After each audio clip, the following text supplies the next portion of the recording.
Hello, everyone, and welcome to episode 693 of Longbox Heroes, the Lamborghini of comic book podcasts. Joe and Todd here. Todd, hello. How are you? I'm great. I'm ready to do an energetic podcast about comics. You're supposed to stomp the beans and then filter water through them. Oh, okay. The coca beans? Yes. Okay. Have you ever had like espresso beans like as a treat? No. Where you go somewhere they have like chocolate covered or like some sort of candy covered espresso beans. Does espresso beans taste like coffee? Yeah.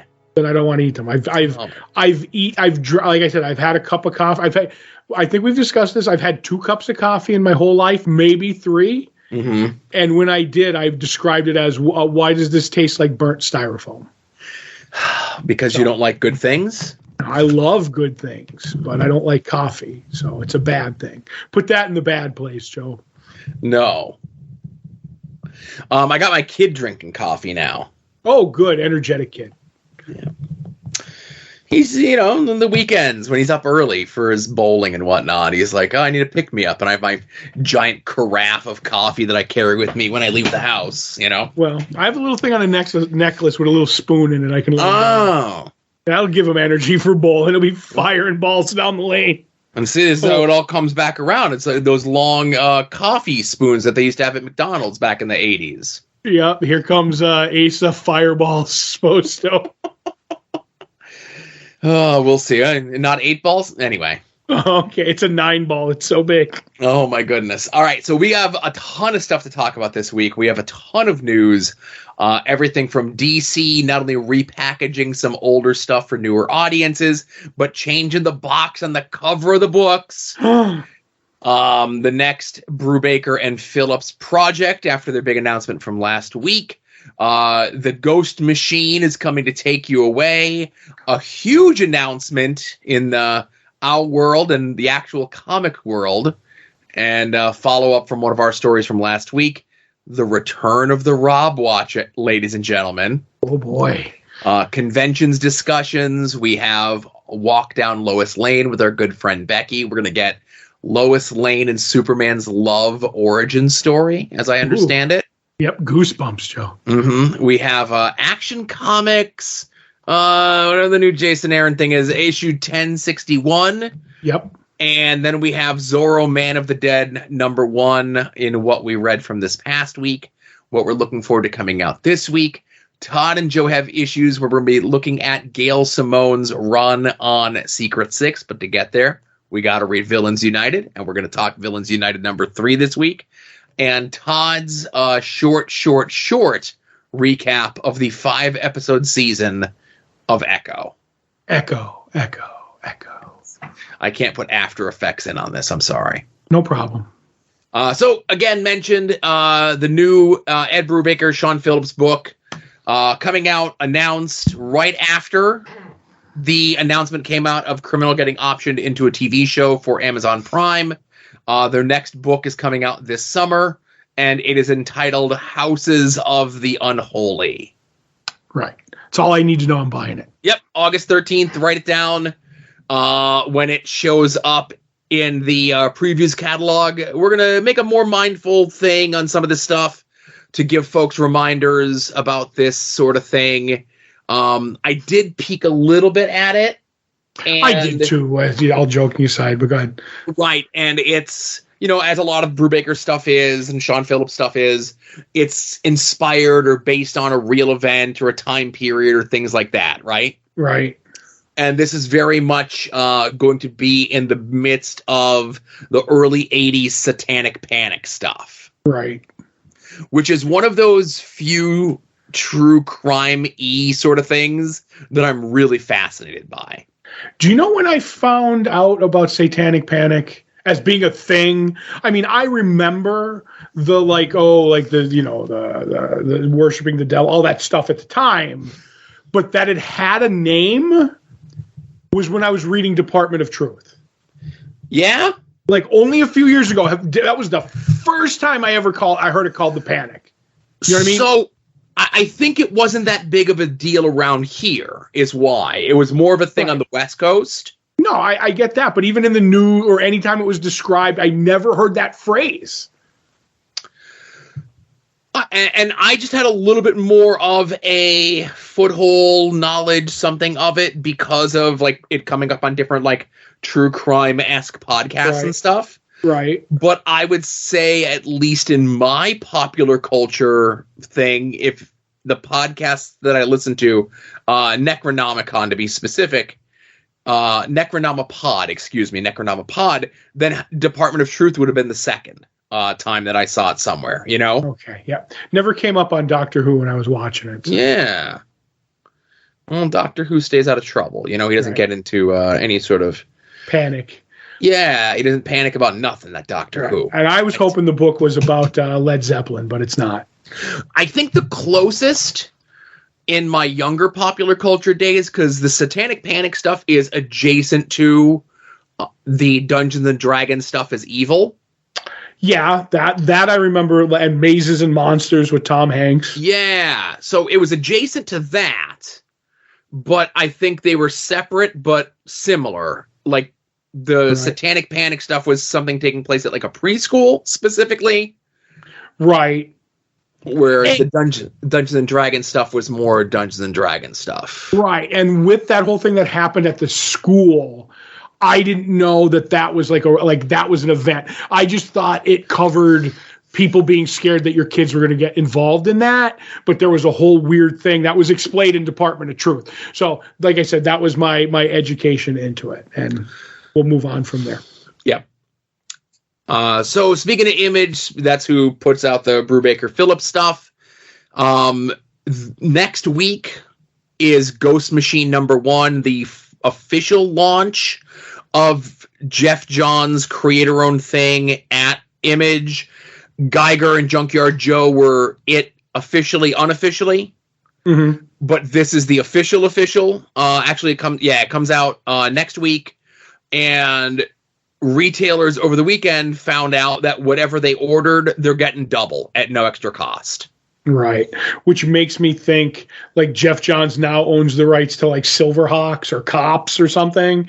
And you think something slippery is going to get snuck in there? Right. Isn't it haven't been like anytime Image did, and I'm joking about those properties, but they're like every time Image doubles your order or gives you extra copies, it's because they had a secret they didn't want you to know about. And then it's like, Transformers is in Void Rivals. I'm not saying they did that with that book, but I feel that there's something here, and I don't know if they're trying to help the retailers, and there's going to be some reveal, and then they think everybody's going to want this book, and it's like, well, you'll have them in your hot little hands ready to go. You know what I mean?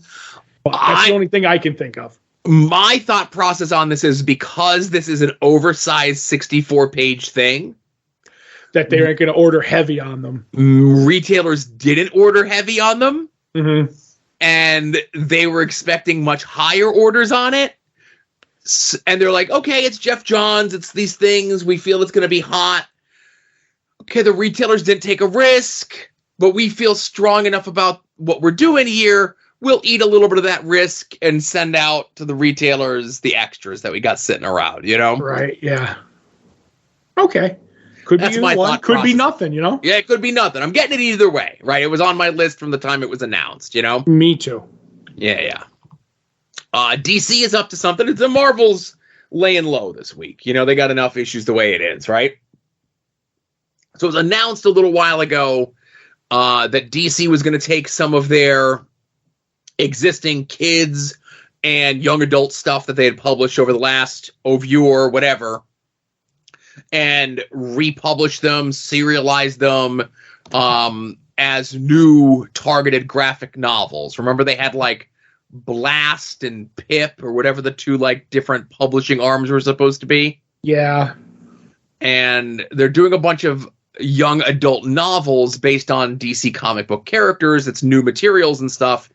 They had said that they're going to take some of the older stuff and put it out, and they just officially announced one of the officials, which is the Mark Russell Prez book that came out a couple years back. I think it's about 8 or 9 years ago.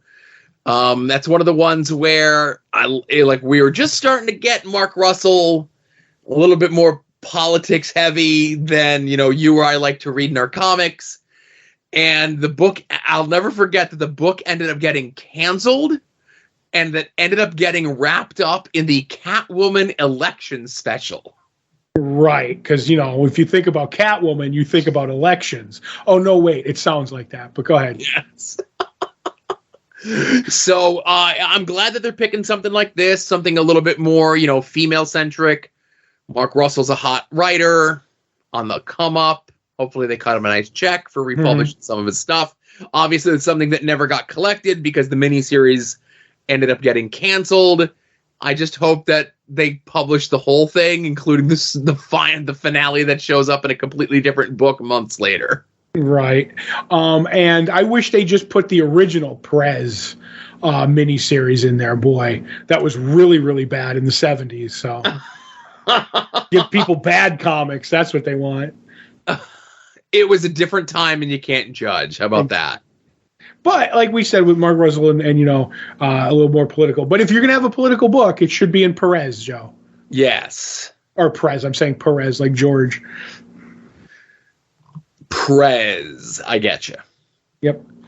Lastly, from DC, they changed the boxes on the front of their comics. Mm-hmm. The corner boxes. Marvel, and again, so DC, it's an oval. It's very stylized. It's got the DC logo, the number of the book, and then depending if it's not a licensed property, it has kind of like a very basic looking version of the logo of the character. Everything from a Bat family person to a Shazam family person to a Superman family person, and so on down the line. Scooby-Doo and Looney Tunes are the only two that get full color because those are licensed property, even though everything's owned by Warner Brothers at this point. And the Pride one gets color too. Oh, yes. The Pride one and the Black History Month ones get color. Okay. Right. Yep. I don't know. It's something, we'll see. They're trying to make their covers pop in a different way. I will not begrudge a company for trying. They're not my favorite corner boxes. Marvel and DC have done corner boxes and stuff like that over the years, and I'm a big fan. And I love these little symbols and stuff like that. Because people can't see them. It's, to me, it would be whatever's on the back of the chair in the Justice League, round table, if you will. Yes, I always liked when they did that back in the day. They first started doing that. It's like Superman has his symbol on the chair. So I'm all for it, and I'm just shocked that Nightwing gets his own, Joe. He's not in the Bat family. He gets his own. That's how far he's come. I was going to say he's strong enough and big enough to, I think, carry his own, corporate logo, if you will. And a lot of that is based on this current Tom Taylor run for the book, Right. The Nightwing brand, if you will. Yes.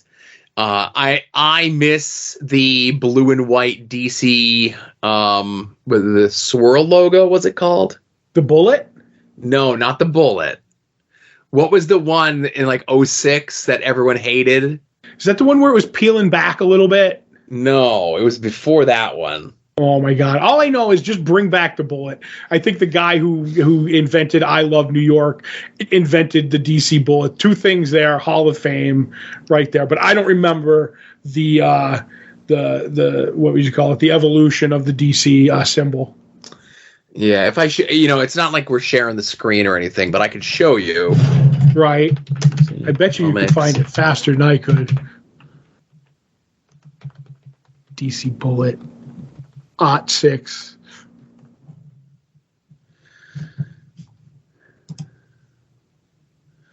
This one. Oh, okay. That's the one my favorite one. Is it really? Yes, I love that one. No. Yes, I do. The next one over on the left is the best one. The classic DC Bullet from the 70s and 80s. I like the classic Bullet, but if you want to be hip and with it, you like the one that's 19 years old. Hip and with it. If there's anybody who's hip and with it, it's Joe Sposto. Right. The one next to it, though, the newest one, is god awful. Yeah, where it's peeling back. I hope somebody got fired over that one. Me too. But the Marvel ones, I miss the early 80s ones. Mm-hmm. where it's like the picture of the person or the heads in them, you know? Oh, yeah. Yeah, those are the best. The current run on Avengers, they did a variant cover, artist Mark Brooks. One of the variant covers was, you know, just like be the normal trade dress of the current Avengers thing, but then like the cover itself would be like a blown up version of the cover box. Right. But each issue from the beginning was the Avengers through history. So like issue 5 of the Avengers was that cover, like the corner box blown up of the Black Knight led jacket era, you know? Oh, your favorite era. Right. Well, again, nobody's favorite, but it was still cool to see them represented. Like I'm okay when Marvel acknowledges, you know, some of the bad times. Right. But yeah, I love DC just trying to something sleek, something stylized, something, you know, good for them, trying to be hip and with it. Go back to the 05 logo. It was the best one. Mm-hmm. But the big news, follow-up from last week, it was rumor and innuendo on Monday, and then it hit the wire, exclusives, press releases, the whole thing, that in the midst of the 40th anniversary of Comics Ninja Turtles, with the, I think, June, new number 1. Okay, so hang on, there's an issue 140 is coming out here soon, right? Mm-hmm.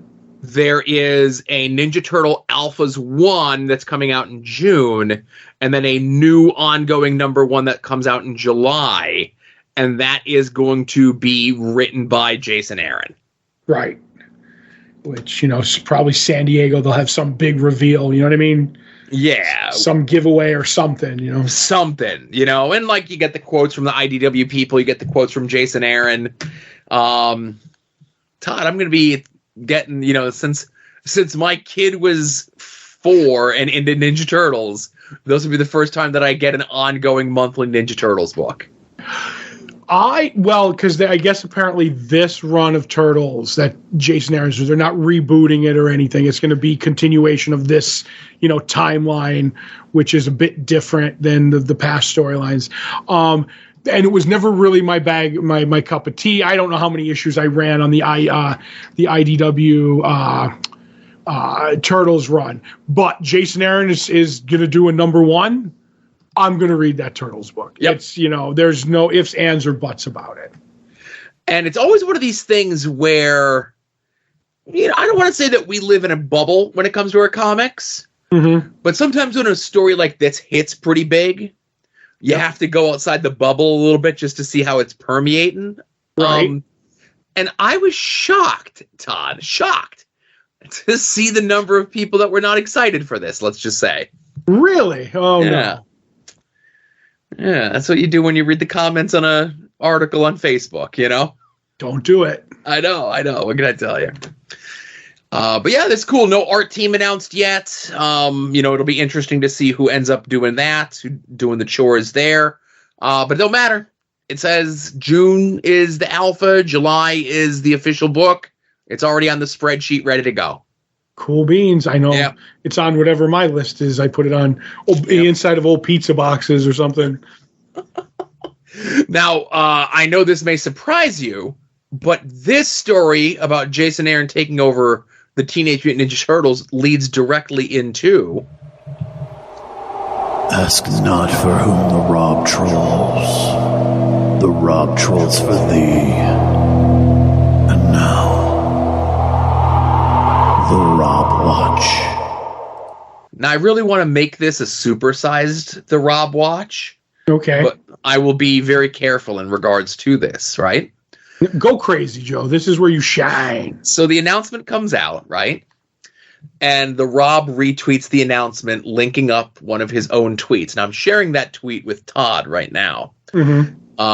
So on August 31st of last year, the Rob tweeted out, did they announce that Turtles takeover at IDW by Jason Aaron yet? Now, I noticed that there was a revision on that tweet. And depending on what browser you do, you could sometimes find what the original version of the tweet was. And the original version of the tweet was, Did they announce that Ninja Turtles takeover by Jason Aaron yet? Sorry, the movie stalled out for them and underachieved. Oh, why did he take the best part out, Joe? Okay, because the movie didn't underachieve. The movie actually is a box office success, and they're making a sequel and so on and so forth. So sometimes the Rob gets information, he's very excited to tweet it out or blurt it out or whatever, and then he has to kind of backtrack it a little bit, and I don't know if maybe like the tweet had enough likes or views, and no, only had 10, that he could have like just made a new tweet and deleted that one, right? Mm-hmm. But that's what you get when you pay for the blue check mark when you're the Rob. But that leads us into what the Rob has been up to in the last 7 days, and the Rob has been busy, Todd. Has he? So on his podcast, and I listened to the podcast before this announcement came out, okay? Mm-hmm. And the Rob makes a remark on his podcast, and again, this one I have the quote of. Go read Rob's recaps. If you don't want to listen to the Rob's podcast, and again, I'm apologizing in advance. You can go read my Rob's recaps. I try to put them up every Tuesday and Friday whenever the Rob's podcast comes out. But no, that was okay. This was last week's. It was this week's. I'm sorry. So the Rob states that DC is planning, in his words, an Ultimate style reboot this year. And the Rob knows this because he spoke to people who were pitched it and aren't doing it. Okay. Now, sometimes the Rob gets things wrong, maybe a little bit in advance, but like, I don't know, he's right about this Ninja Turtles thing, right? He was ahead of the curve on this one. He knew 4.5 months ago, Right. So maybe he's got right information on this, Sure. So we'll see. Now, the Rob also announced and rolled out information about his new creator-owned book entitled Last Blood. Now, I want to play a bit from the Rob's podcast this week. Because it's one thing for me to explain it, but it's another thing for you to hear. And I mean the listeners, and also Todd, because this will be the first podcast that Todd listens to. Mm-hmm. Okay. I was making comics, and I am going to be giving you a brand new comic from me. It's called The Last Blood. I talk about it here the most. I don't talk about it on social media as much. I talk about it here the most, but I may be able to offer this to you next week. I may have copies in hand. It is something that I've been putting together, doing on the side. And here's the deal. The second issue was originally the first issue. And then I pushed that off to make that, to make that the second issue. But that was originally the first issue. So once Last Blood #1 comes out, it'll be about 6 weeks before the second. And we have some surprises in store for you. But that occupied so much of my time last week. So clear as mud. Mm-hmm. There from the Rob. So if you listen to the entire, I just wanted to hear that part where he was trying to explain that like issue 1 became issue 2 mm-hmm. in what he was doing. And he may have them in hand this week. Right. The only way that you can get this book is through the Rob's Whatnot stream. That's it. That's the only place you can get this book. So if you want the Rob's new project, go check him out on Whatnot. I don't know what you could do about the shipping on stuff. He's got a good ship through rate. Mm-hmm. Not a great one, but a good one. How many are you buying? 0. 0, but you're a big The Rob guy. You're an understander. I'm an understander, but I'm not a cash spender anymore. Right. Okay, fair enough. Yeah, I'm getting exactly the big squadouche when it comes to Last Blood, too. But listen, I would be remiss. There are people that listen to the show that are fans of the Rob. If you want the Rob's next big project, he claims issue 1 is going to be in hand to ship out in the next week. And then he claims that issue 2, which was originally issue 1, is going to be available 6 weeks after that. Right. I don't know if you'll see issue 3, but that's just my opinion. How dare you, good sir? You're going to see these. They're going to roll out like clockwork with all the inkers. All the inkers are here, Joe. Now, he explained that on a recent episode about the inkers. Mm-hmm. He was inspired by Jim Valentino. By the way, get well, Jim Valentino. He's out of the hospital, but he had pneumonia, right? Wasn't doing well. He's home, so forth. But when Jim Valentino was doing Guardians of the Galaxy at Marvel, he would have some of the big heavy hitters from like George Perez to Mike Grell to whomever ink the cover, right? Mm-hmm. So they could put that person's name in the cover of the book, that they did the art and they did the cover. They inked Jim's pencils, and that's fine. And it was the inspiration. Rob cited that. Jim Valentino doing that with the inkers on the covers back in 91 as the inspiration for having 20 different inkers on 20 different pages in the last issue of Snake Eye's Dead Game. Because it definitely wasn't him just doing rough layouts and then letting the inkers do the heavy lifting. Yes. And the Rob also tweeted out that he doesn't do work for, like, the only work he'll do these days is stuff that he's both writing and drawing. Listen, he's an alpha dog, Joe. Which doesn't include covers, and it also doesn't include having multiple co-writers. That's like the loophole. Right, until, they drive a big enough dump truck of money up to his house, and then he'll do it. Until one of the two co-writers get into a beef with each other, they don't talk anymore. But anyway. Yep. The scripter. Oh, poor Fabian Nicienza. But hey, you know where you won't find the Rob? That's going to be at the Albuquerque Comic-Con this weekend.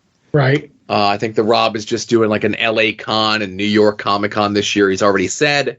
But Albuquerque Comic-Con is happening this weekend in Albuquerque, New Mexico.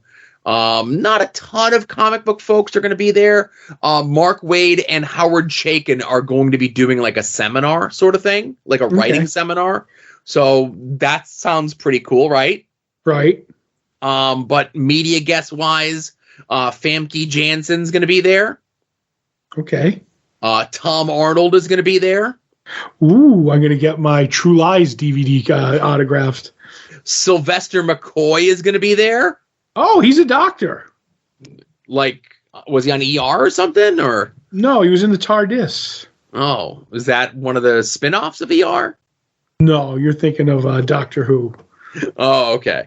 And Clint Howard is going to be there. I'm sorry. Sir Clint Howard is going to be there. Right. One of the best Clints out there. Yes. I would... Top 5 Clint? Definitely in the top 2. I would say top 3 even.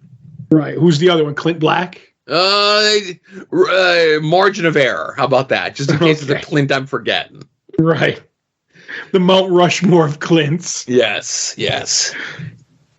So we'll have the link to the Albuquerque Comic-Con in the show notes, of course, if you want a little bit more information about the convention. And we'll have information about the soon-to-be-named network in the show notes as well. Soon-to-be-named-network.com, soon-to-be-named-network.tumblr.com. Anytime any of the shows go live, of course, you can find them on their own individual sites. Of course, you could find them in your podcatcher of choice, but the one-stop shop for all the shows is soon-to-be-named-network.com. You can check out some of our other friends in and around the internet. You can check out our friend Mike Sterling over at progressiveruin.com. You can go check out our friend Kevin at hellionsteam.com. You can go check out Rick Williams, the Chop Shop at freekaratechops.storeenvy.com. You can go check out Jason Sandberg's Jupiter a la carte through his Indiegogo. Bare Bones, just the book, or all the accoutrements are all waiting there for you. You can go check out Chris Runt's Battle Monsters, his self-published comics, over at his website, fortressofcomicnews.com. You can go check out our friend Davey of the band Cave People and his self-published comics at cavedomaincomics.com. And if you do not have a good comic book store in your area, or any comic book store at all, let our comic book store be your comic book store. Comics on the Green. I have the Facebook page linked up whenever there's going to be delays, and we did have some, let's say, white accumulation delays this week. Ooh. Don't want to say the other W word. But Dave and the crew will let you know if there's going to be any late shipping, early store closings, random mint condition Silver Age Superman books dropped off on his doorstep. Right. Put them out on display the best way he knows. Putting him there on display the best way he knows. Yes. You can check all that stuff out, and you can also sign up for the store's mail order subscription service. Get your books mailed to you weekly, bi-weekly, monthly. And if you do, there's a chance you can get a sketch on the package from our good friend Becky, who we're going to turn things over to now for her walk down Lois Lane. Welcome back to my walk down Lois Lane. So I've covered quite a few of these by now, and all of them contain Lois's love for Superman. So you must be asking yourselves, why him over Clark or any other half-horse, blue goblin, robot, and or alien man? So today's story is for you. This is issue number 53 from 1964. This is the story of how Lois fell for Superman. So let's dive in. Clark has been at the Daily Planet for a month. He's eager to help solve a jewel heist, so Perry sends him to interview the organ grinder and his monkey who witnessed the heist. DC love a good monkey. Clark spots something on the building from where the crime took place. Using the old-fashioned bribery of peanuts and a string, Clark is able to convince the monkey to scale the building and retrieve the jewels. This impresses Lois, and when shown a reel of Superman saving her while she was frozen in the Arctic, she remarks that Superman uses cheap heroics to look good, and Clark uses a bag of peanuts and a string. That's taking some know-how. Lois is told to cover a charity picnic where Superman is selling kisses. She calls him a conceited show-off when she's given tickets from a movie star who can't wait in line to smooch him. She tears them up, saying she would rather kiss Dracula, and as the girls gasp in horror, she calls him a glory hound that she will never like. Perry sends Lois on an assignment to a random island in the middle of nowhere to film an earthquake. He tells her Superman will fly her there. She says she'd rather swim, but after a threat of firing, she agrees to play nice. Changing into her safari costume, that's a line from the comic, Superman takes her to an island that he recognizes. This is the island a mad scientist used to make his own Jurassic Park with blackjack and giant life forms, but was murdered by them. Shocking. As they reach the earthquake, Superman falls from the sky, hits the ground hard, and tells her that he's hurt. The earthquake has unearthed red kryptonite, and Superman is reduced to mere mortal as the giant monsters start to attack. They make a run for it and find a good hiding spot when the weather begins to rain down. Superman gives her his cape to sleep and spends the entire night shivering in the cold while building an entire Ewok village out of bamboo and coconuts for them to share while they wait to be rescued. Lois is smitten by his efforts and begins to think that maybe he's nice and she's misjudged him. Superman has grown a beard overnight, so as a show of goodwill, Lois uses a seashell she found in the middle of the jungle and some soap she had in her cute little safari outfit to shave him. The Florence Nightingale effect kicks in and she kisses him. A giant snake attacks her and Superman jumps in the way, getting bit, only for the fangs to break off. Superman says his powers are back and they can go home. Back at the planet, Superman tells everybody that the only reason he survived was because of Lois. Giving her credit for just shaving him is the turning point Lois needs to realize that she's in love with Superman. The story ends with her blowing off Clark while displaying a picture of Superman on her desk. It took 53 issues for DC to decide that they needed to let the readers know the meet-cute of Lois and Superman. This is a fun story. It is really cute. But there are other issues of the Lois Lane comic where she is in love with Clark Kent. I can cover one of those at some point, but tune in next week for more Lois Lane. Thank you again, Becky. And as I said last week, if I was to do like a Mad Libs, if there was a Superman Mad Libs, right, that existed in 2024. Remember when we were trying to look for the Catwoman movie Mad Libs to get for Becky? Yeah. If there was a 2024 Superman Mad Libs and we put those stories together from a Mad Libs, they would not be anywhere near as wacky as these early 60s Silver Age Superman Lois Lane stories. Yeah. I will say this, Joe. I've tried a lot of things to get ladies, but I've never went to an island somewhere and had them shave me, and I think that's going to be my new go-to move. There was a lot of inconsistencies, and again, I'm no Mark Waid, but I thought I don't think Red Kryptonite did what it did there unless they changed it like in like the modern age, like post-Silver Age, you know? No, in that time, Red Kryptonite had random effects on him. Right. Okay. It would just be like this time it would give him an ant head. This time he would have, the 6-armed Superman, like whatever. So him not like losing his powers was an option, Right. Which there's a completely green kryptonite, hurts him. And then there's another kryptonite that robs him of his powers. So then like one of the random effects of red kryptonite is that. So right. Seems like a waste of a random power is all I'm saying. Well, it's a random weakness, not a random power. So. Oh, okay. Gotcha. So again, thank you very much, Becky, for contributing to the show. We really enjoy these segments. Love the history lessons on these sort of things. Let's get into a little bit more modern history, if you will. Let's get into what we read from this past week. And Todd, where would you like to begin? Speaking of Superman-related stuff, I'm going to start with Action Comics 1061, written by Jason Aaron, art by John Timms. This is basically the beginning of Jason Aaron's Bizarro magnum opus.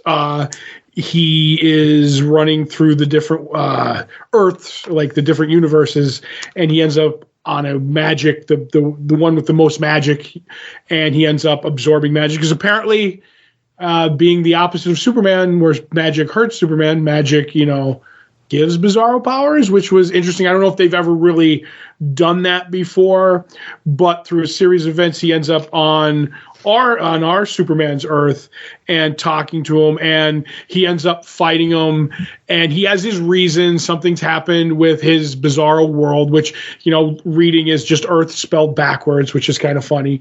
The thing with Bizarro is, if you do Bizarro like people who do accents, where you try to get too quirky or you want to be too smart about his dialogue, Jason Aaron does this bit where I can completely understand what Bizarro is saying, and then he's super creepy. Jason makes him like creepy, and then he ends up like hurting Superman with magic, and then he starts talking normal, which is even creepier for Bizarro.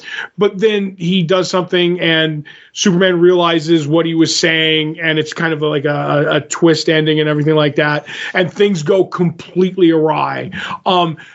Very few people get Bizarro where they can do like an intense story or a story where he's, trouble. Usually he's a joke or he's just a brute, but this has a reason behind it and stuff going on, and just everything about it made Bizarro to me a legit threat, and I completely liked it, and I want to see where it goes from here. And the book looked beautiful.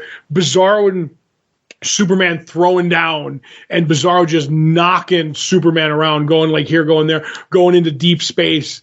It's just it just looked grand in the art of Bizarro and Superman, which that's what the battle should look like. I'm really into the first issue. Yep, liked it a bunch.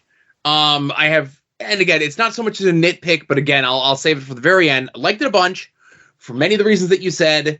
Obviously, whenever Bizarro is used, he's always used as like some sort of comedic foil, a buffoon to be like, made the butt of the joke, or he's the heavy. Like there's another villain who's behind Bizarro, manipulating Bizarro. Right, by the end of the story, but by the end of the story, Bizarro figures it out with Superman's help, and now Superman and Bizarro team up to take on whomever has been manipulating him. Right.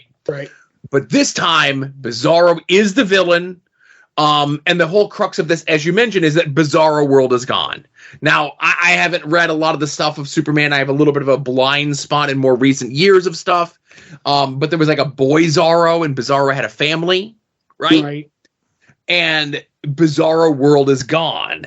And as Bizarro is on a search for things, as Todd mentioned, he starts absorbing magic. So now not only does he have all of the Superman powers, but he also has magic as well. So he's super powered. And when he's beating up Superman, and there's a point where he uses a spell on himself for a little bit, where Bizarro is talking normally. Right.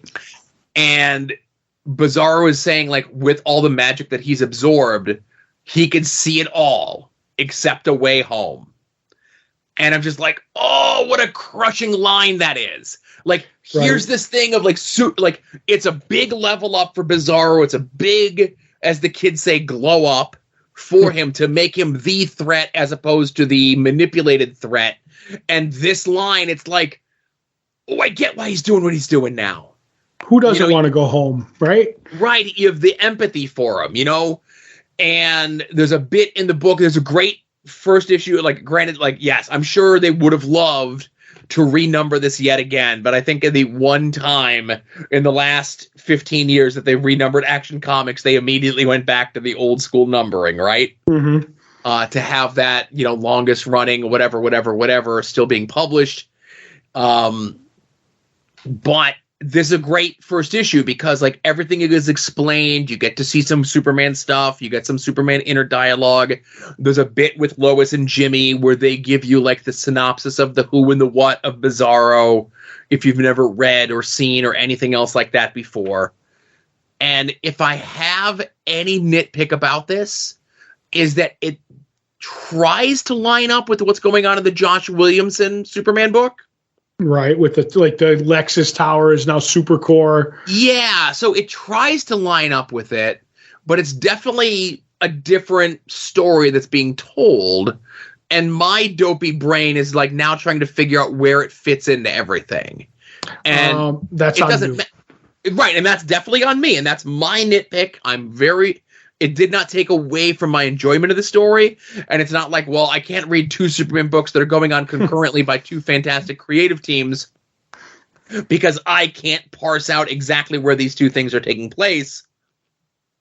I'll just deal with it and enjoy the ride, sort of thing. I'm with you. And one of the things I like, too, is, like, when we see, like, not only we do get a lot of Bizarro, but we see, like, Superman, the bit where he's listening to everything. Like, yes. In literally 2 pages or maybe even a page and a half, he gets Superman perfect, and then we're on to Bizarro. So it's like, okay, we're in good hands here. Yep. You don't need a lot of time to spend on Superman. There was discussion recently amongst some of us in a group chat, let's say, and I was really selling Superman, and you were really selling Superman, and I think all they just need to do is read, like, the 2 pages that Jason Aaron does all the Superman stuff in this book and be like, okay, got it. I'm on board. Let's go. Yep. Superman is not the big goof that everybody thinks he is. Or just because he cares doesn't make him a goof. You know what I mean? Or doesn't make him, like, lesser. Yep. Or weak or corny or whatever, right? That's the word I was looking for. Corny. Cornball, yeah. Yep, I'm with you. I think too many people think Superman is corny, and I don't. And he's not. He's not. He's just someone whose heart is 3 sizes too big. He has an enlarged heart? Yeah. You should definitely see a doctor for that. He should. So the other book that we both read from this past week was from Massive Publishing, was Zorro Man of the Dead, written and drawn by Sean Gordon Murphy. Right. We did not know anything about this. I decided to pick this up just because I'm like, I'm in the mood for a Zorro story, and you are a big Sean Gordon Murphy fan. We had talked about the Kickstarter that Sean Gordon Murphy gave up writing his own corner of the Bat universe at DC. Right, his own world for Batman. Where he has full reign on the entire Batman universe, that he could do whatever he wants. And he did what? How many 6-issue minis on that? Like 4 or 5? I think he did 3 6-issue minis, and then... no, 4, you're right, because if you count the Batman 3, I think he did a Harley Quinn one, and then there was a bunch of one-shots peppered in throughout. Right. So he had a Batman gravy train that he gave up and used the money for to buy the license rights to publish Zorro comics in 2024. Right. It's not like he just left to go do it. Yes. But he bought the comic book rights, which just blows me away. So. Yep. Good for him, man. Take that Batman check. Yeah, he kickstarted it. He made a lot of money off the Kickstarter, got a publisher to put it out in the way and the how, got tons of great creators to come on board and do variant covers for it, some of the biggest and heaviest names in this. And if I have one complaint about it, it takes place in the modern era. Yeah, that's what I said was why maybe it wasn't going to be my book of the week last week, is because I wasn't sure where it takes place, because a lot of people like to do Zorro in the modern era. Yep. But that being said, I enjoyed this book. You know what I mean? It was like it didn't hurt it for me, is what I thought it might. Right. So how to get around that, and we could talk about it because it's more or less in the solicitations. Mm-hmm. There's a brother and sister who are young. There is a hit on a crime from a crime family. The father is killed. The sister goes one way. She's working for the mob as a driver. The son is kept by the church, who feels bad because they were the ones that were negotiating with the crime family, responsible for the death of the father. Maybe he went through some trauma. Maybe he's been sheltered by living in the thing. Where they are, you can kind of get away with some of that sort of stuff. And due to yet another hit on the crime family, and the crime family wants to desecrate the land that the church is on, the young boy decides to take on the mantle of Zorro, like old school, whip and sword and horse and everything Zorro. And the sister is there in the modern era, like they recognize each other. She's the wheel person for the mob, and maybe finally figuring out what she's doing is wrong. She knew it was wrong the whole time, but she was kind of like kidding herself over it. And obviously Zorro ends up being the backdrop for what I'm sure is going to be like this family story, the reconciliation between the separated brother and sister. But it's a beautiful book. I thought the action sequences were great. And just already I'm invested in the story of the two lead characters working together. I am too. And visually, like I said, the Zorro's look is just, timeless. Mm-hmm. So I love that. And there's a bit with a Z etched in a door frame that appears a couple of times. Mm-hmm. That it's very small, and it's not like it's hidden. It's very obvious. But there's the bit where the one kid's touching it and the blood's running down his hand, so it's running into the Z, and that's the day things go wrong for their father. And then years later, when the daughter goes back to the church, she touches the Z and it still has like a bit of the blood stain and everything. I'm like, just without seeing the Z carved in, it's just really cool because it's like the bat signal. You know what I mean? It's just, it's iconic. And that little bit running through the thing, I was like, oh, this is so cool. And then maybe, like, I don't want to give too much away, but early on when they're like, oh, we're celebrating Zorro Day, this mythic guy. And then it's like, well, there's a Z in the doorframe. This town says he's not real. But he's a made-up character, but they're celebrating. But was he real? Like, I want to see the flashback too. Like, there's so many ways we can go with this book, and I'm all for it, whatever way he goes. Yep. And it's one of those ones where there's a lot of pulp era folk stuff that's coming out this year. Mm-hmm. And this one I feel bad because I missed out to remind folks about it. Right. But you could still order it directly from Massive themselves. Your retailer, there like no sold out notices have gone out or anything else like that. So you could certainly order it directly from your retailer. I'm sure it's available on whatever non-Marvel, non-DC digital comic thing you use to get it. Right. Right. Right. But yeah, I don't know. Check this book out. It's something a little bit different. And, we'll do our best as the year goes on and some of these indie books and pulpy characters are getting a relook and a rehash in 2024, Right. And I'm excited about them all. I know which one you're most excited about. Oof. You'd be surprised. Okay.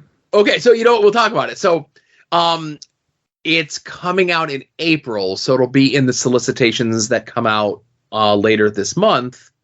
Mm-hmm. But Mad Cave is doing a Dick Tracy book. That's the one I knew it was going to be. And I'm excited for the Dick Tracy book. And again, I think the writer is Alex Segura, who did like stuff at Archie. He's good, right? The Flash Gordon one that comes out in May, June, that's being written by Jeremy Adams. Yep. That's the one I'm looking forward to. Yep. Yeah. And it's more in the line of the look of the 80s movie Flash Gordon. Yep. Can't wait to read that with Queen on in the background. Yes. So that's the one I'm most excited for. Not so much of the Great Garloo book. You're not a Garlunatic, Joe? No, I'm not a Garluna maniac, brother. Oh my God. All right. So that's what we read from this past week. Let's get into what we're looking forward to coming out this week. If you head over to longboxheroes.com, every Tuesday around noon Eastern time, we put up the poll post, which is a link to all the books that are coming out this week. Whether you get your books in print, whether you get them digitally, whether you get them sent to your home, be forewarned, be forearmed, know what's coming out this week. Todd and I attempt to guess what the other is most looking forward to coming out this week. Todd is currently in the lead over me with one correct guess. Yes. And I'm going to look at Todd's list, and I'm going to stroke my Fu Manchu mustache. Mm-hmm. And I'm going to guess. You should have April shave that for you. Does she have a rock in her purse? Mm-hmm. This didn't grow overnight, so. Right. I'm going to guess the book that you're most looking forward to coming out this week is Enfield Gang Massacre #6. It is not Enfield Gang Massacre #6. Dang it. I thought it was because it was the finale of the series that it'd be the one that you were most looking forward to. Right. No, it is Rogues #1. Yeah. And that is not the Rogues from The Flash. That is a, what's the word I'm looking for? Like a sword and sorcery book that we found, well, not me, we, like a couple people at the shop, that we absolutely love the first miniseries. It's one of the best miniseries I've ever read. And it's funny. And then it kind of like had multiple minis, but kind of went off the rails at the time. It was like, did the Joe special where it was like, we're going to do 4 issues of the 6-issue mini. Then we're not going to put out the last 2 issues, and we're just going to put out a trade like that has all 6 issues. And this is one of 24 issues. Yeah. But we'll see. Like me and Adam, who's another fan, are taking the over-under on 3. That we'll see. But either way, it's a book that I just want to try. And I didn't even know it was coming out because we would get it all the time. And it was from Amigo Comics here in America. And then I knew it was coming, but I kept looking in the previews for it because I follow the writer on X. And I'm like, okay, he's got something coming up, but I can't figure out where it is. And it's from Scout Comics. And I was like, okay. So I looked for Scout Comics, but it's like a sub-genre of Scout Comics. So it's from Scout Europe Comics. Never saw it in the previews, but our retailer was like, I know you guys get this book. So he ended up ordering it for us. And then he's like, you want this, right? And I'm like, oh yeah. If I had seen that 2 months ago in previews, I would have bought it, but I was looking in the complete wrong spot. So. Right. I remember many, many years ago you had me hop on with this and check it out, and I really enjoyed it. But as you had mentioned, it is something that has kind of waxed and waned for a variety of reasons in regards to... Yep. Yeah. But when I saw a new one, I was like, yeah, I'll give it a try. So I'm looking over your list, and I could get fooled here because there's a lot of stuff. But is the book you're looking forward to most Avengers Twilight #1? No, it is not. It's Cobra Commander. It is Cobra Commander #1, baby. Mm-hmm. I knew it was one or the other. So just as a follow-up, I'd mentioned Transformers 3. There was the little backup thing. I'm like, oh, no, I better be careful. This might be the first appearance of Cobra Commander. Well, in Transformers 4, they reprinted the same thing. So I'm like, okay, it's not the first appearance of Cobra Commander. But Cobra Commander 1 might have the first full appearance, which is different than like the cameo appearance. The first full appearance of somebody in the Energon universe. Okay. I don't know. Somebody who's been absent from Transformers. Can't wait to find out. Not Voldemort. Okay. But close. We don't say his name either. All right, so no movement. I like it. I'm good. The Avengers Twilight thing is going to be interesting. It's a Chip Zdarsky like alternate version thing. Right. So that's good. That's definitely going to be one where I know Marvel, at least in their advertising, are trying to make you think it lines up to what's going on in the current Avengers book, but it's not. Right. I got pushed. This kind of got pushed on me by Josh at the comic shop. And he's like, because it's an old man someone book. Mm-hmm. An old man, like that's Josh's bread and butter. And he's like, oh, maybe you want to try this. It's Chips. I know you like Chips Zdarsky. I was like, oh, I'll try it. And he's like, I'm all nervous now because if you don't like this book, I'm never going to hear the end of it. And I'm like, I'm like, you're right. When would I ever run something into the ground, Joe, as I always said. And then I looked at him, I said, I didn't say anything about you, giving me a bad Blue Beetle bug popcorn thing, did I? He goes, no, you haven't mentioned that since you bought it until just now. I said, that was just me showing you that I could not do things. I said, that doesn't count. And he's like, oh, okay. I said, it showed great restraint. Right. I'm just the king of restraint.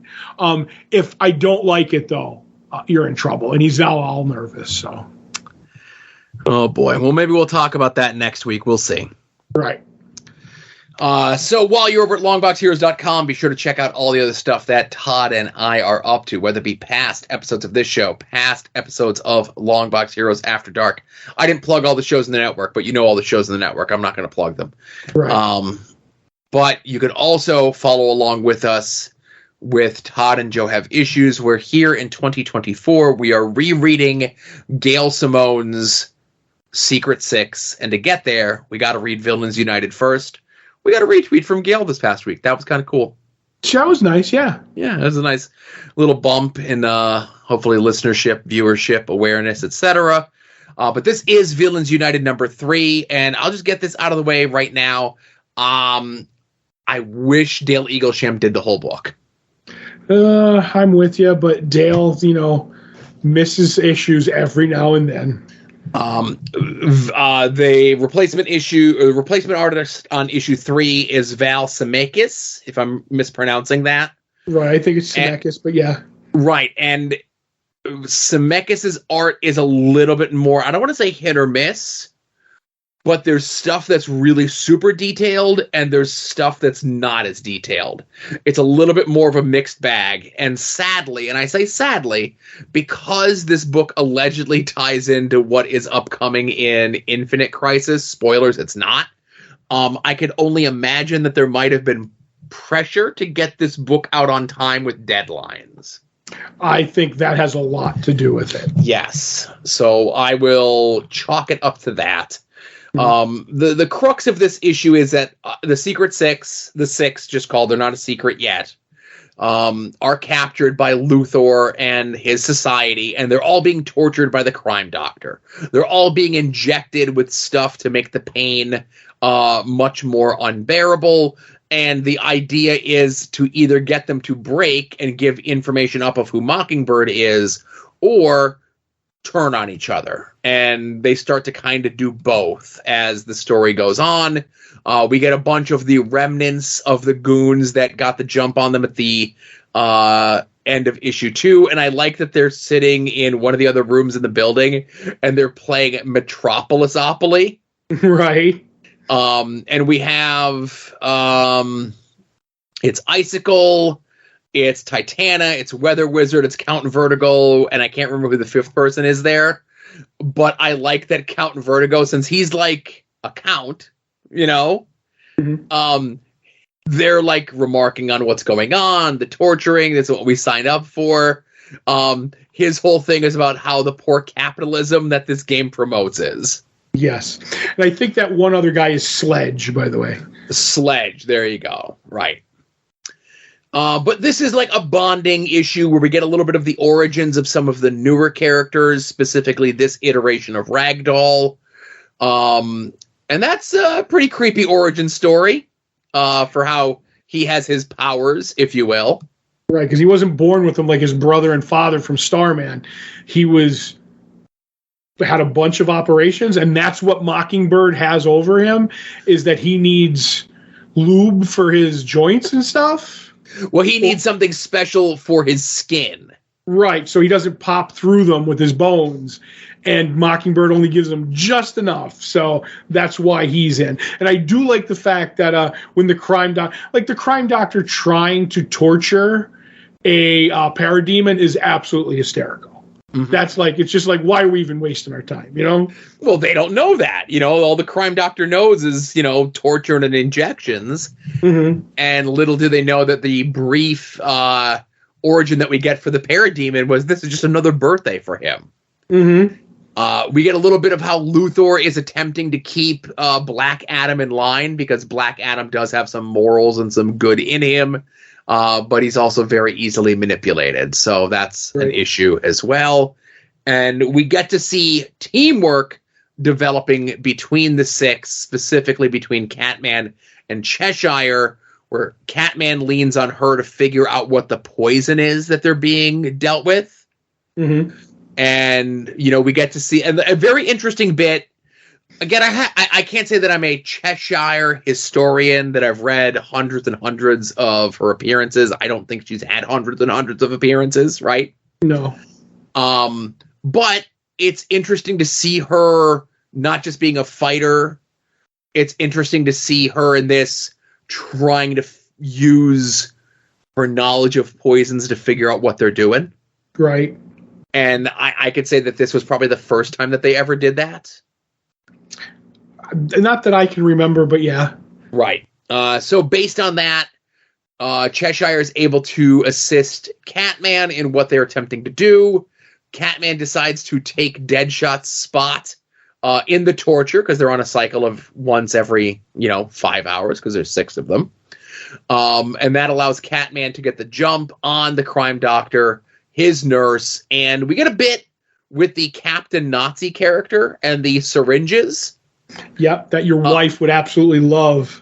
At the time, this is a book that she was reading, and I will have you know she didn't love that scene at all. What? Right. I'm shocked. Boy, is it because there was a baby ghost behind him? No baby ghost behind them. Mm-hmm. And then we get a bit of maybe this is the language that Cheshire knows, obviously because she and Catman were able to work together to attempt to get them out. That, maybe she's starting to get the hots for Catman, and we'll see how any sort of relationships burgeon there. And they get the directive from Mockingbird, telling them to get home immediately, but not to kill everyone, just to kill one person as a message. Right. And poor Hyena is the one that gets killed. I will say, on one hand, I was sad to see Fatality taken out so quickly, but I was happy to see Fatality show up in this book. Yeah, I always loved the Judd Winnick, Ron Mars era of Green Lantern. The villains were really cool. Some new villains were brought in there. Some life's blood there. But this is the thing that I love about the book is at the end they whack Hyena because they're told to, and Deathstroke, and this is what made Gail Simone's dialogue so great, where she's like, listen, tell all those people that run the society, talking about Talia, blah, blah, blah, all the way up to Luthor. He's like, tell them they're already dead. They just haven't fallen down yet. Man, oh man, seeing Deadshot say that, I get goosebumps every time they say. That's what I love about this book is not the characters and the snappy dialogue. Well, everything about Secret Six. Yes, absolutely. It is a baller line to go out on, right? Mm-hmm. And I love the bit, as you mentioned, the line is great, but also they're all the other people are beaten up. Hyena is shot right in front of them, and Deadshot runs down we know who the top 6 people here are. Mm-hmm. And we're telling you by name to tell them we're coming. Yep. It's good stuff. You know what? It always works to give your character the rub when it's just the underdog who's oh, there's a million of you. That's not stopping us, and we're not afraid. You never don't like that. Do you know what I mean? It's I love anybody who stands up to authority, or at least it's just me. I don't know. And I will say, of the 6, Deadshot is maybe the one that wasn't as down as the rest or unknown as the rest at this point. Oh, he's obviously the most famous. Yeah, Deadshot, he was if the rest of these guys are C-, he's B+. Right, because Catman is known, but he's notorious for being what he was. Yeah. So you're as we use the word glow up way too much around here lately. But yeah, he's getting, he's being changed. And then you're well, Ragdoll isn't the Ragdoll, but here's a different version. Parademon's just a Parademon. Scandal's brand new. You know what I mean? So Cheshire is the only character that has a rub because of the Teen Titans. She Right. was, with Roy, Speedy, or whatever you want to call him, and they had a kid together. So she's got a bit of a backstory, but it is between Cheshire and Deadshot. Those are the two. Right. And Cheshire was kind of one-dimensional, up until this run. I would slightly disagree because I don't know how much you read, like when she was dating, like, because she was a villain, dating Roy and the Titans and everything. And she had that whole arc where it was like, oh, maybe she's redeemable. And then she ends up helping nuke a small city somewhere. And then it's like, oh, like all bets are off. Like Roy's like, I could never forgive you.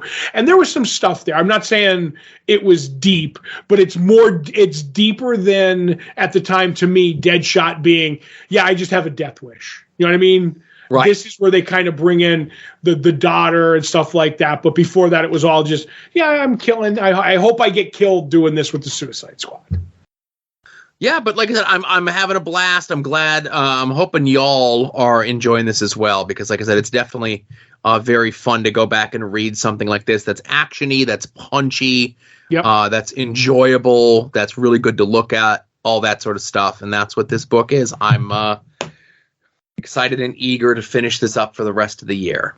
Yeah, we only have, 48 more weeks to go? Something like that. So we have no Art Attacks this week. Yep. No TeePublic sale this week. Go make any and all of your purchases through the eBay affiliate link. This page contains affiliate links. We may receive a small commission on purchases you make through them. You can use this affiliate link anytime you want to buy anything on eBay and support us at the same time. Yeah. But the real way, of course, to support us would be to sign up for the Patreon. Patreon.com/LongboxHeroes. As little as $1 a month, you're going to get 2 bonus shows from Todd and myself. One is Previewing the Past, where we look at 30 years ago this month's previews catalog. We have January 1994 out, of course, this month. And the other show is Comic Book Oddities, where we're looking at some of the lesser-known, oddball, off-kilter, weirder things from a pre-Marvel Cinematic Universe world of movies and TVs and so forth. This week, we are going to be watching and discussing the Return of the Incredible Hulk TV movie based on the Bill Bixby TV show from the 70s. Yeah, looking forward to this because it's been a while since I watched it. There's one thing in it that stuck with me for years. So I want to see how it holds up in the I don't know what 2 decades I haven't seen it. And then I may have a question for you that may be a hot take. I can't wait to discuss that when we get there. Cool. And, obviously $5 a month is going to get you those shows 2 weeks before everyone else. It's going to get you Longbox Heroes After Dark 2 days before everyone else. You can listen to these shows in the correct listening order. And no matter what tier you are at, of course, you're going to get access to the full scans, professionally done, high quality of all those previews catalogs that we're discussing, going all the way back to 1990. Available up on the Patreon. And, sometimes the people just don't have time in their life for multiple podcasts. I hope you do. I hope you sign up. And even if you don't get a chance to listen to stuff immediately, we try to keep things as evergreen as possible. Sometimes day and date stuff slips in there. I have a feeling we did a lot of day and date stuff with the last Previewing the Past. But, go look at some of the covers of those catalogs. And, I remember that. I remember reading that. I remember seeing that on the newsstand. And just look back through that previews catalog and just kind of reminisce as what comics were, 30 years ago, 30 plus years ago at this point, as we're doing this now. I agree. And I guess the last bit of business before we wrap things up is Todd is going to tell us if I'm going to have to watch all 5 episodes of Echo. No. Oh, okay. Good night, everybody. I'll joke aside. Okay, so it's 5 episodes, and they get shorter as it goes. Like they start out at 50 some minutes, then by the end, I think they're like 34 minutes or whatever. They're short by the end.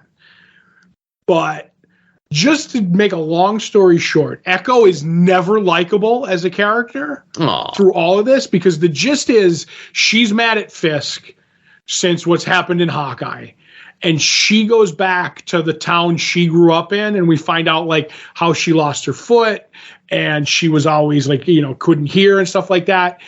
And it's like, okay, but she goes back to this town and just makes everybody's life miserable because they're under Fisk's thumb. And by her stirring up trouble, brings the goons, hired goons, into this town. And she never cares one bit about like hurting her family or her friends from back in the day. And I'm kind of like, okay, she's maybe supposed to be a rougher character. Maybe she'll learn her lesson as it goes on. I don't feel she ever learns her lesson. And the part about the first episode is if it's a 50-minute episode, 32 to 35 minutes are a rehash of everything we know from Hawkeye. Like, she did this and she ended up, attacking Fisk and her father died and how it's all from Hawkeye. And I'm like, I didn't need to watch this whole first episode to the last 10 minutes. So I was completely bored early on, and then it kind of goes on. Spoiler alert, she, shoots Fisk in Hawkeye. He's still alive. So it doesn't get interesting for me until he shows up because D'Onofrio does an amazing, Kingpin. So it's like, oh, okay. And they do some interesting stuff. If you do not like subtitles, you're not going to like this show because when she talks, a lot of people are doing sign language and they split in between her doing sign language all the time. So that's when the subtitles have to come up because she doesn't talk. And then other people will do the sign language back, but then they'll be like, imagine I'm signing, it would be like, all right, go to town, and they'll talk slowly while they're doing it as they're signing. And it didn't bother me, but it's one of those things that if that's your kryptonite subtitles, this is going to be a long haul for it. But they do an interesting bit where Fisk tries to talk to her, and he ends up getting these earpieces and lenses. So when she talks with her hands, the lens transfers it through sign language. And when she looks at him as they're talking, it puts a holograph set of arms on him that he signs as she's talking, which I'm like, if this technology isn't real, it should be. And it was interesting. But other than that, I was like, and then there's an after credit scene that pretty much sets up what I think is going to happen in the Daredevil TV show with Fisk, not Echo so much. You know what I mean? Yeah. But I say, if you want me to explain what happened, like in detail, I can do it in like less than 10 sentences. You know what I mean? To tell you what happened in the show. Gotcha. She has superpowers. Huh? She ends up finding out she has superpowers. Hmm. Because she's part of this Indian, like the Choctaw Nation, and it was handed down through generations. And I'm like, they don't explain her powers; they just do things. And I didn't care for it, but in the end, I was like, I watched it to get onto Daredevil, but I don't feel you need it. Yeah, well, again, we're not going to get into it, but at least there was, the writer's strike and a variety of other things has put a delay on a lot of stuff for 2024. Right. But I did see coming out of, the Emmys was this weekend. A lot of the stars were out. So, of course, they were asked about whatever they were doing. Right. And I think they said that there's 7 days left of filming on season 2 of Andor. Yep. I read that somewhere. Yeah. Okay. They're currently filming the Agatha series. That I think is has 1 day of filming left. Okay, and I know they're getting ready to start on season 2 of Ahsoka. Right, which sadly, they're going to have to replace some people in that. So yeah, sadly, yes, but promising news in regards to Andor only because it had like an August date when it first went up on the schedule, and then that date went away. Right. Question mark. But if they only have 7 days of filming left, let's turn it around and get it out, guys. It's a lean year. The one that I'm looking forward, and they haven't given a date. And if I went back to my New Year's end show, the thing I'm looking forward to, and it was in their teaser clips, but they don't have a date for it, is the new season of The Boys. That's definitely dropping this year, but we have no idea when. Yeah, I think that's done. That's wrapped. Yes. They just haven't officially announced a date on that yet, but that's one of the ones where I'm keeping an eye on that one as well. As soon as that's announced, that's high priority. Yep. I enjoy that so much. And you have no interest in that spin-off that where the kids go to university. Nah, like Boys Junior, whatever it is. Yeah, there may need to be like a quick synopsis on that, like because something happens that's going to lead into The Boys, and I never like that. But yeah, there is one or two small things that happen, maybe big things that they're like, all right, this could affect the new season of Boys, if you get my meaning. So I don't like it. I don't like it either. Like on TV, like comics, I don't mind like spin-offs and blah, blah, blah. But in my TV, I don't want to watch 17 things to get the full effect. Yep. I'm sure they'll do like a recap or something, or like thing that you missed or whatever it is, you know? Right. A Boys a recap. Yes. All right, everyone, thank you very much for listening. This was episode 693 of Longbox Heroes. For Todd, this is Joe saying thank you all for listening, and we'll see you all here next week. Remember, be a faucet, not a drain.